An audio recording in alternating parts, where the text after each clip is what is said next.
While Faker did have to burn flash there, and it's been a solid early and hold that thought, Aria. Going forward, big damage, Faker! And the Cataclysm Bell will get killed off by Kazi, and Mad Lions may have found a Khan here, but Khan is having none of it. Is able to do so. Big health comes across, Ward have to kick backwards. He's just gonna have to kill out Viper. He's running for his life, his health bar is at 1, and he's gonna go down at 2k. Is it a possibility? They get it lower, and the miracle happens! Like a lot of word, that is a lot of damage. Position, Chris below, there's the wild gun, that's what they were waiting for, and here comes Fiddle once again, dives onto the back line for the damage here, Nuggery is down, Chris is down as well, and Rogue there found that pitch, he will not go out quickly, now showing in, oh man, anymore, oh below, stun, crying down, and it's going to be the target, does he have the subjugate to keep himself alive, it does not work, available as well, and he tries to turn it around, and dives to the needlework, oh Hanabi, oh my name is Gwen. Hello, I'm Sjokz and welcome back to Ultimate List, the home of LoL Esports' craziest and most legendary moments of all time. Finally, after a month filled with hype matches and shocking upsets, this year's World Championship has come to an end, with EDG crowned as our newest champions. EDG's path to the Summoners Cup was long and arduous, overcoming 3 5-game series after a competitive group stage, producing some amazing plays every step of the way. But EDG weren't the only team making plays at Worlds. The tournament was full of highlights we'll be looking back on for years to come. In fact, that's exactly what we're doing today. So without further ado, here are, in no particular order, the 5 best plays from the 2021 World Championship. Starting off today's episode is a play from Owner's first game at Worlds, where the T1 rookie mesmerized viewers with his Talon versus Detonation Focus Me. Armed with Carrier's Yuumi as he roamed around the map, Owner controlled the entire game, swooping in and out of lanes, finding kill after kill. And when it seemed as if Owner's perfect 4-0 stat line was about to be ruined, the cat-carrying jungler annihilated 4 members of DFM. It's going to be a sleepy Graves, but he managed to get over the wall. Big shadow assault. Oh, parkour. Here we go, baby. Assassin's free. Jump forward, leap in. That's some Noxian diplomacy. A triple kill for Owner. Given the green light to go in after landing some initial poke, Owner immediately assassinated Orianna with his Q and ultimate before she could use her shockwave. Then, with the second cast of his ult, Owner cleaned up the rest of the fight for the quadra kill. Well, it would have been a quadra, but he had to pay the cat tax. Sadly, this year's World Championship was Khan's last tournament before his retirement from pro play. But the top lane legend made sure to go out with a bang, reaching the tournament finals with Damwon Kia while creating some stellar highlights along the way. One of those highlights just so happens to be the one and only pentakill from Worlds this year, making the play versus Rogue in groups. Faced with a 4v5 after Ghost was picked off mid, Damwon's lead was at risk with Rogue headed towards the Baron. But Rogue's chance for a comeback quickly became their demise after Canyon hit a huge Qiyana ultimate off of Showmaker's gold card, giving Khan the perfect setup to shred through the LEC 3rd seed.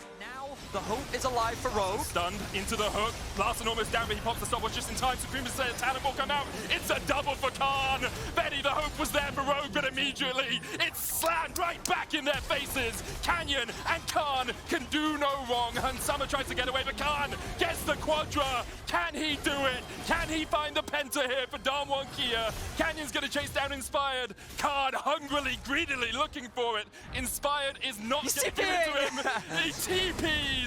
Canyon goes in for the damage. Khan comes in. Couple more shots. A penta for Khan.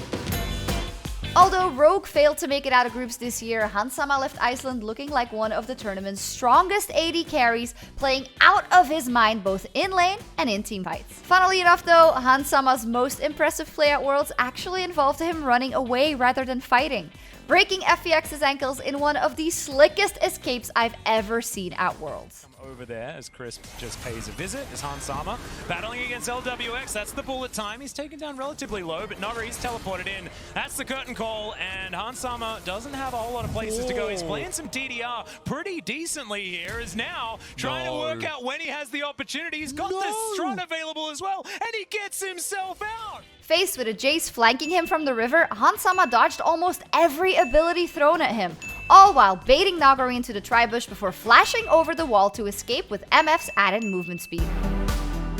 The final day of groups saw LEC fans everywhere send their energy to Mad Lions, the region's last hope to advance to the quarterfinals.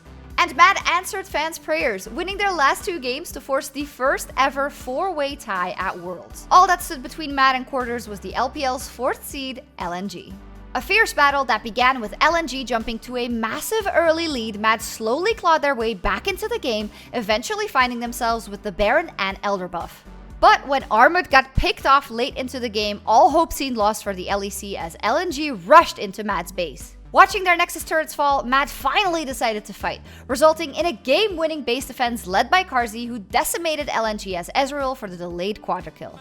The wave is there, LNG are committed. For Armut, a big dive, GA popped, Icon Zonias, Tarzan low, Tarzan dunk is gonna miss, and Carzzy kills him. The base is alive, but life is not. They're looking to make their way to the quarterfinals. Do they run fast enough? True Shark Barrage is the ace, and the last hope of Europe is still alive.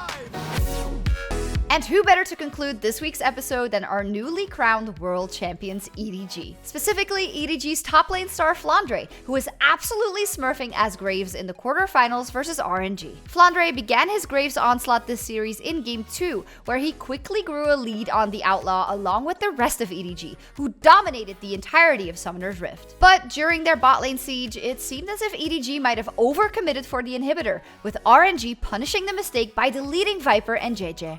Luckily for EDG, Flandre's Graves was there, and strapped with a Yuumi on his back, the top laner prevented a potential throw by becoming an unkillable juggernaut, nearly acing all of RNG for the win. TPing back in, Flandre though kills off Way. Ming is gonna drop as well. Do they have the damage? No, Scout just eviscerates the team. Gala on the fountain, Gala goes down. It's top lane versus top lane, but Mako is gonna make it a 2 versus 1. Triple kill for Flandre, could be a quadra because he is not gonna stop. Going for the Nexus turrets themselves. Shock Blast gonna be tanked. Shahu gonna try his hardest. He does not have the damage. A kill goes through to Yuumi, and it's time to kill the base. EDG answer back in Game 2. And all of that just happened out of... I'm Sjokz, and that's been this week's episode of Ultimate List. Do you have a personal favorite play from Worlds that we forgot, or an idea for a topic we can cover? Let us know in the comments down below, or hit us up on Twitter @LoL Esports. See you later!